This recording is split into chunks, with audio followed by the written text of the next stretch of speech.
Hi hello ನಮಸ್ಕಾರ. ನೀವು ನೋಡ್ತಾ ಇದ್ದೀರಾ ಅನಿತಮ್ಮ ಯೂಟ್ಯೂಬ್ ಚಾನಲ್. ಇವತ್ತು ನಾನು ನಿಮಗೆ ತಿಳಿಸ್ಕೊಡ್ತಾ ಇದ್ದೀನಿ ಕ್ಯಾರೆಟ್ ಹಲ್ವಾ ಮಾಡೋದು ಹೇಗೆ ಅಂತ. ಅದರಲ್ಲೂ ಬೆಲ್ಲ ಹಾಕಿರೋ ಕ್ಯಾರೆಟ್ ಹಲ್ವಾ ರೀ, ಯಾರಿಗೆ ತಾನೇ ಇಷ್ಟ ಆಗಲ್ಲ. ನೋಡೋಣ ಬನ್ನಿ ಅದಕ್ಕೆ ಏನೇನು ಐಟಮ್ಸ್ ಬೇಕು ಅಂತ ತೋರಿಸ್ತೀನಿ. 3/4 kg ಕ್ಯಾರೆಟ್ ತೊಗೊಂಡಿದ್ದೀನಿ ನಾನು. ಅದನ್ನು ಈ ಥರ ಫುಲ್ಲು ಎರೆದ್ಬಿಟ್ಟು ತೊಳ್ಕೊಂಡು ನೀಟಾಗಿ ತೊಳ್ಕೊಬೇಕು. ತೊಳ್ಕೊಂಡ್ಬಿಟ್ಟು ತುರಿಬೇಕು ಫುಲ್ಲು.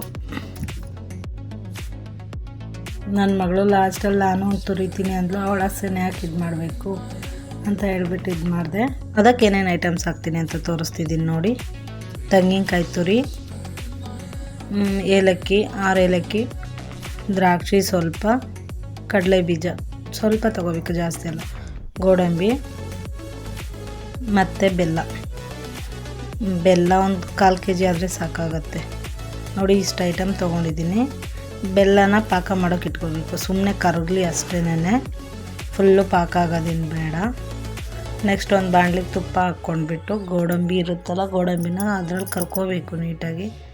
ಗೋಡಂಬಿ ನೀರು ಹಾಕ್ಕೊಂಡ್ಬಿಟ್ಟು ಮತ್ತು ಅದೇ ಬಾಣಲಿಗೆ ತುಪ್ಪ ಇರುತ್ತಲ್ಲ ಅದಕ್ಕೇ ಮತ್ತು ಕ್ಯಾರೆಟ್ ಹಾಕ್ಕೊಳ್ಳಿ, ಮತ್ತು 2ರಿಂದ 3 ಸ್ಪೂನಷ್ಟು ಮತ್ತು ತುಪ್ಪ ಹಾಕ್ಕೊಳ್ಳಿ.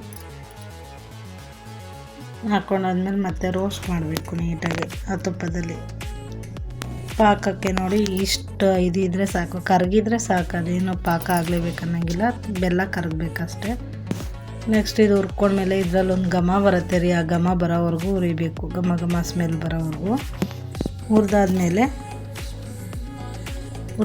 ನೋಡಿ ಕಾಯಿ ತುರಿದಿದ್ನಲ್ಲ ಅದು ಮಿಕ್ಸಿ ಮಾಡಿರೋದಿಲ್ಲ ನೋಡಿ, ಇಷ್ಟು ಮಿಕ್ಸಿ ಮಾಡಬೇಕು ನುಣ್ಣಗೆ.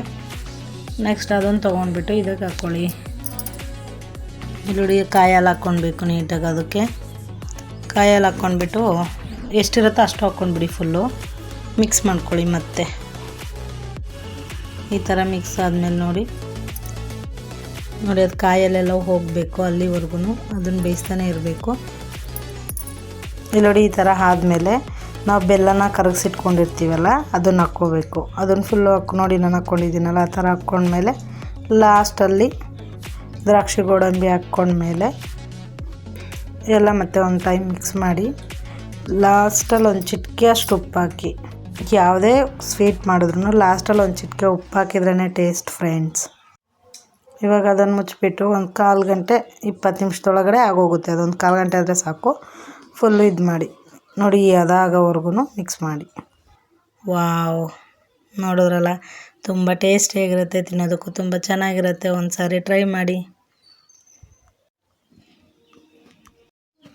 ಶುಗರ್ಗೆ ಹೇಳಿ ಬಾಯ್ ಬಾಯ್, ಹಲ್ವಾಗೆ ಹೇಳಿ ಆಯ್.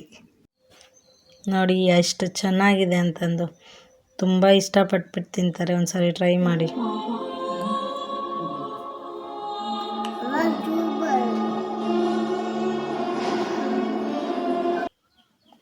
ಐ ಹೋಪ್ ನಿಮಗೆಲ್ಲ ತುಂಬ ಇಷ್ಟ ಆಗಿದೆ ಅಂದ್ಕೊತೀನಿ. ಇಷ್ಟ ಆಗಿದ್ರೆ ಶೇರ್ ಮಾಡಿ, ಕಾಮೆಂಟ್ ಮಾಡಿ, ಸಬ್ಸ್ಕ್ರೈಬ್ ಆಗೋದು ಮರಿಬೇಡಿ ಪ್ಲೀಸ್. ನಂಗೆ ಸಪೋರ್ಟ್ ಮಾಡಿ.